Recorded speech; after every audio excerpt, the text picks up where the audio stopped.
Hi hello ನಮಸ್ತೆ, welcome back ಅನುಸವಿರುಚಿ and vlogs. I hope ಎಲ್ಲರೂ ಚೆನ್ನಾಗಿದ್ದೀರಾ. ಅನ್ನಂ ಪರಬ್ರಹ್ಮ ಸ್ವರೂಪ.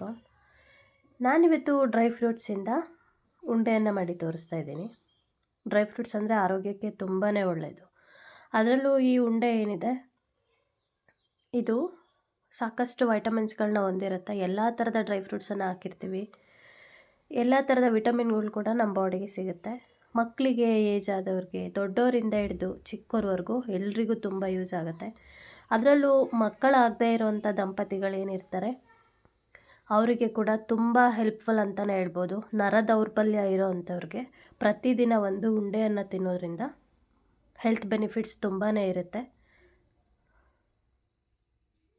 ನೋಡಿ, ನಾನಿಲ್ಲಿ ವಾಲ್ನಟನ್ನು ತೊಗೊಂಡಿದ್ದೀನಿ, ಗೋಡಂಬಿ ತೊಗೊಂಡಿದ್ದೀನಿ, ಮಕಾನ ತೊಗೊಂಡಿದ್ದೀನಿ, ಖರ್ಜೂರ ತೊಗೊಂಡಿದ್ದೀನಿ, ಚಿಯಾ ಸೀಡ್ಸ್ ತೊಗೊಂಡಿದ್ದೀನಿ, ಜೊತೆಗೆ ಒಣದ್ರಾಕ್ಷಿ ಮತ್ತು ಬ್ಲೂಬೆರಿಯನ್ನು ತೊಗೊಂಡಿದ್ದೀನಿ, ಸನ್ಫ್ಲವರ್ ಸೀಡ್ಸ್ ತೊಗೊಂಡಿದ್ದೀನಿ, ವಾಟರ್ಮೆಲನ್ ಸೀಡ್ಸನ್ನು ತೊಗೊಂಡಿದ್ದೀನಿ, ಪಂಪ್ಕಿನ್ ಸೀಡ್ಸನ್ನು ತೊಗೊಂಡಿದ್ದೀನಿ, ಹಾಗೆಯೇ ಪಿಸ್ತಾನ ತೊಗೊಂಡಿದ್ದೀನಿ, ಗೋಡಂಬಿಯನ್ನು ತೊಗೊಂಡಿದ್ದೀನಿ, ಬಾದಾಮಿಯನ್ನು ತೊಗೊಂಡಿದ್ದೀನಿ. ಎಷ್ಟೆಲ್ಲ ಡ್ರೈ ಫ್ರೂಟ್ಸ್ ಸಿಗುತ್ತೋ ಅಷ್ಟನ್ನು ಕೂಡ ನಾನಿಲ್ಲಿ ತೊಗೊಂಡಿದ್ದೀನಿ. ಈ ಉಂಡೆನ ಯಾವ ರೀತಿ ಮಾಡೋದು ಅಂತ ನೋಡೋಣ. ಇದಕ್ಕೆ ಇನ್ನೊಂದು ಹೆಸರು ಅಂತಂದರೆ ಧಾತು ಪುಷ್ಟಿ ಅಂತ ಕರೀತಾರೆ. 1 ಲೋಟ ಹಸುವಿನ ಹಾಲನ್ನು ಕುಡಿದು ಆಮೇಲೆ ಈ ಉಂಡೆಯನ್ನು ತಿನ್ನೋದ್ರಿಂದ ಸಾಕಷ್ಟು ಬೆನಿಫಿಟ್ಸ್ ಇದೆ.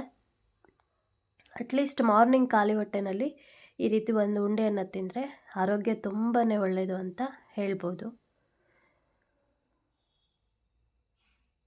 ಯಾರೆಲ್ಲ ನನ್ನ ಚಾನೆಲ್ ಸಬ್ಸ್ಕ್ರೈಬ್ ಮಾಡದೆ ನೋಡ್ತಾ ಇದ್ದೀರಾ, ಸಬ್ಸ್ಕ್ರೈಬ್ ಮಾಡ್ಕೊಂಡು ನೋಡಿ. ಪಕ್ಕದಲ್ಲಿರುವಂಥ ಬೆಲ್ಲೈಕನ್ ಕ್ಲಿಕ್ ಮಾಡಿ ನನ್ನ ಎಲ್ಲ ವಿಡಿಯೋ ನೋಟಿಫಿಕೇಷನ್ ಕೂಡ ನೀವು ಪಡಿಬೋದು. ವಿಡಿಯೋ ನೋಡಿ ಸಪೋರ್ಟ್ ಮಾಡಿ. ಮಕಾನ ಕೂಡ ಆರೋಗ್ಯಕ್ಕೆ ತುಂಬಾ ಒಳ್ಳೆಯದು. ಬನ್ನಿ ಈ ಉಂಡೆನ ಯಾವ ರೀತಿ ಮಾಡೋದು ಅಂತ ನೋಡೋಣ. ಮೊದಲಿಗೆ ನಾನು ಒಂದು ಪ್ಯಾನ್ಗೆ ತುಪ್ಪನ ಸೇರಿಸ್ಕೊತಾ ಇದ್ದೀನಿ. ಇದನ್ನು ಹಾಗೆ ಸ್ವಲ್ಪ ರೋಸ್ಟ್ ಮಾಡ್ಕೊತೀನಿ, ಡ್ರೈ ಫ್ರೂಟ್ಸ್ ಏನಿದೆ ಎಲ್ಲನೂ. ಇನ್ನೊಂದು ಮೆಥಡಲ್ಲಿ ಕೂಡ ಮಾಡ್ಬೋದು. ಗೋಡಂಬಿ, ಬಾದಾಮಿ ಎಲ್ಲ ಸಣ್ಣದಾಗಿ ಪೀಸನ್ನು ಮಾಡಿಕೊಂಡು ಆಮೇಲೆ ಲೈಟಾಗಿ ಫ್ರೈ ಮಾಡಿಕೊಂಡು ಮಿಕ್ಸಿ ಮಾಡ್ಕೊಬೋದು. ಅದರಿಂದ ಫುಲ್ಲು ನುಣ್ಣಗೆ ಬರುತ್ತೆ ಉಂಡೆ. ಇದೆಲ್ಲವನ್ನು ನಾನು ತುಪ್ಪದಲ್ಲಿ ಒಂದು 3 ರಿಂದ 4 ನಿಮಿಷ ರೋಸ್ಟ್ ಮಾಡ್ಕೊತೀನಿ. ಎಲ್ಲ ಡ್ರೈ ಫ್ರೂಟ್ಸನ್ನು ಸೇರಿಸ್ಕೊಂಡಿದ್ದೀನಿ ಮತ್ತು ಸೀಡ್ಸ್ಗಳನ್ನ ಸೇರಿಸ್ಕೊಂಡಿದ್ದೀನಿ. ಖರ್ಜೂರ ಮತ್ತು ದ್ರಾಕ್ಷಿ ಏನು ಬರುತ್ತೆ ಇದನ್ನು ಫ್ರೈ ಮಾಡ್ಕೊಳ್ಳೋ ಅವಶ್ಯಕತೆ ಇಲ್ಲ, ಅದನ್ನು ಹಾಗೆ ಎತ್ತಿಟ್ಕೊಂಡ್ರೆ ಆಯಿತು.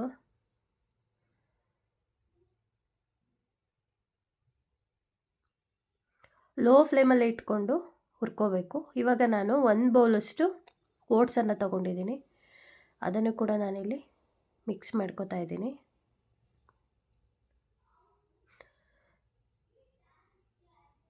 ನೋಡಿ, ದ್ರಾಕ್ಷಿ ಮತ್ತು ಖರ್ಜೂರ ಏನಿದೆ ಇದನ್ನು ನಾನು ಪೇಸ್ಟ್ ಮಾಡ್ಕೊತಾ ಇದ್ದೀನಿ. ಇವಾಗ ನಾನು ಆ ಪೇಸ್ಟನ್ನು ಸಪ್ರೇಟ್ ಸೈಡಲ್ಲಿ ಎತ್ತಿಟ್ಕೊಂಡು ಮಿಕ್ಕಿರೋ ಡ್ರೈ ಫ್ರೂಟ್ಸ್ನ ಈ ರೀತಿ ಪೌಡರ್ ಮಾಡ್ಕೊತಾ ಇದ್ದೀನಿ. ನಮ್ಮನೆಯಲ್ಲಿ ಮಕ್ಕಳಿಗೆ ಬಾಯಿಗೆ ಸಿಕ್ಕಿದ್ರೆ ಎಲ್ಲ ತೆಗೆದು ಬಿಸಾಕ್ತಾರೆ, ಡ್ರೈ ಫ್ರೂಟ್ಸನ್ನು ತಿನ್ನೋದಿಲ್ಲ. ಸೊ ಹಾಗಾಗಿ ನಾನು ಫೈನಾಗಿ ಪೇಸ್ಟ್ ಮಾಡಿಕೊಂಡು ಉಂಡೆಯನ್ನು ಮಾಡ್ಕೊತಾ ಇದ್ದೀನಿ. ಸೊ ಆವಾಗ ಡ್ರೈ ಫ್ರೂಟ್ಸ್ ಎಲ್ಲ ಪೌಡರ್ ಆಗಿರುತ್ತೆ, ತೆಗೆಯುವಂಥ ಚಾನ್ಸಸ್ ಕೂಡ ಇರೋದಿಲ್ಲ. ಹಾಗಾಗಿ ಸ್ವಲ್ಪ ಸ್ವಲ್ಪ ದ್ರಾಕ್ಷಿದು ಪೇಸ್ಟ್ ಏನಿರುತ್ತೆ ಆ ಪೇಸ್ಟ್ ಜೊತೆ ಈ ಪೌಡರ್ನ ಸೇರಿಸಿ ಇನ್ನೊಂದೊಂದು ರೌಂಡ್ ಮಿಕ್ಸಿಗೆ ಹಾಕ್ಕೊಂಡ್ರೆ ಪೇಸ್ಟ್ ಅದು ಎಲ್ಲ ಕಡೆ ಸ್ಪ್ರೆಡ್ ಆಗುತ್ತೆ. ಬರೀ ಪೇಸ್ಟನ್ನೇ ಹಾಕಿದ್ರೆ ಮಿಕ್ಸಿ ಹಿಡಿಯುತ್ತೆ. ಅದಾದಮೇಲೆ ಎಲ್ಲ ಪೌಡರ್ ಮಾಡ್ಕೊಂಡಾದಮೇಲೆ ಮತ್ತೆ ಅದೇ ಪ್ಯಾನಿಗೆ ಸ್ವಲ್ಪ ತುಪ್ಪ ಹಾಕಿ ಈ ಪೌಡರ್ ಏನಿದೆ ಪೌಡರ್ನ ಹಾಕ್ಕೋತಾ ಇದ್ದೀನಿ. ಹಾಗೆಯೇ ನಾನು 1 ಬೌಲಷ್ಟು ಆರ್ಗ್ಯಾನಿಕ್ ಬೆಲ್ಲನ ತೊಗೊಂಡಿದ್ದೀನಿ. ಬೆಲ್ಲ 1 ಬೌಲ್ ಆದರೆ ಸಾಕು, ಯಾಕೆಂದರೆ ಖರ್ಜೂರ ಮತ್ತು ಒಣದ್ರಾಕ್ಷಿ ಅದರಲ್ಲೇ ಸ್ವೀಟ್ ಇರುತ್ತೆ. ಸೊ ಹಾಗಾಗಿ ನಾನು 1/4 ಬೌಲಷ್ಟು ಬೆಲ್ಲನ ಸೇರಿಸ್ಕೊಂಡು ಕೈಯಿಂದ ಮಿಕ್ಸ್ ಮಾಡ್ಕೊತಾ ಇದ್ದೀನಿ. ಸ್ಪ್ಯಾಚುಲಾದಲ್ಲಿ ಸರಿಯಾಗಿ ಮಿಕ್ಸ್ ಆಗೋಲ್ಲ, ಸೊ ಕೈಯಿಂದ ಮಿಕ್ಸ್ ಮಾಡ್ಕೊಳ್ಳೋಣ ಇದನ್ನು ನೀಟಾಗಿ. ಇವಾಗ ಮೇಲೆ 1 ಸ್ಪೂನು ತುಪ್ಪನ ಸೇರಿಸ್ಕೊತಾ ಇದ್ದೀನಿ. ತುಪ್ಪ ಸ್ವಲ್ಪ ಬಿಸಿಗೆ ಅದು ಜಿನುಗಬೇಕು. ಜಿನುಗಿದಾಗ ಎಲ್ಲ ಕಡೆ ಸ್ಪ್ರೆಡ್ ಆಗುತ್ತೆ ನೋಡಿ. ಇದಾದಮೇಲೆ ನಾನು ಕೈಗೆ ಸ್ವಲ್ಪ ತುಪ್ಪನ ಹಚ್ಕೊಂಡು ನೋಡಿ ಈ ರೀತಿ ರೆಡಿಯಾಗಿದೆ. ಹಾಗೆಯೇ ಒಂದು ಬೌಲಲ್ಲಿ ತುಪ್ಪ ಇಟ್ಕೊಂಡಿದ್ದೀನಿ. ಒಂದೊಂದೇ ಉಂಡೆಗಳನ್ನ ಕಟ್ಕೊಳ್ತಾ ಹೋಗೋಣ. ಇದು 1 ಮಂತ್ ಬೇಕಾದರೂ ಸ್ಟೋರ್ ಮಾಡ್ಬೋದು. ಪ್ರತಿದಿನ ಒಂದು ಉಂಡೆ ಸಾಕು ಮಕ್ಕಳಿಗೆ. ಹೆವಿ ಪ್ರೋಟೀನ್ ಕೂಡ ನಮ್ಮ ಬಾಡಿಗೆ ಒಳ್ಳೆಯದಲ್ಲ. ಯಾವುದೇ ಆಗಲಿ ಇತಿಮಿತಿನಲ್ಲಿರಬೇಕು. ಸೊ ಮಕ್ಕಳ ಆರೋಗ್ಯ ನೋಡಿಕೊಂಡ್ರೆ ಅವರಿಗೆ ಈ ಸೈಜ್ನ ಉಂಡೆ ಸಾಕಾಗುತ್ತೆ. ತುಂಬ ದಪ್ಪ ಉಂಡೆ ಬೇಕಿಲ್ಲ. ದೊಡ್ಡವ್ರು ಬೇಕಾದರೆ 2 ಉಂಡೆ ತಿನ್ಕೋಬೋದು. ನೋಡಿ ಈ ಸೈಜಲ್ಲಿ ಉಂಡೆಯನ್ನು ಕಟ್ಕೊಂಡ್ರೆ ಡ್ರೈ ಫ್ರೂಟ್ಸ್ ಉಂಡೆ ರೆಡಿ ಆಗುತ್ತೆ. ಹಾಗೆಯೇ ನಾವು ಬಿಸಿ ಇರೋವಾಗೇ ಇದನ್ನು ಬೇಗ ಬೇಗ ಕಟ್ಕೋಬೇಕು. ತಣ್ಣಗಾದರೆ ಉಂಡೆ ಕಟ್ಟಲಿಕ್ಕೆ ಬರೋದಿಲ್ಲ. ಸೊ ಈ ಥರ ಉಂಡೆ ಮಾಡುವಾಗ 2 ಅಥವಾ 3 ಜನ ಉಂಡೆನ ಕಟ್ಕೋಬೇಕು. ಆವಾಗ ಸ್ಪೀಡಾಗಿ ಆಗುತ್ತೆ.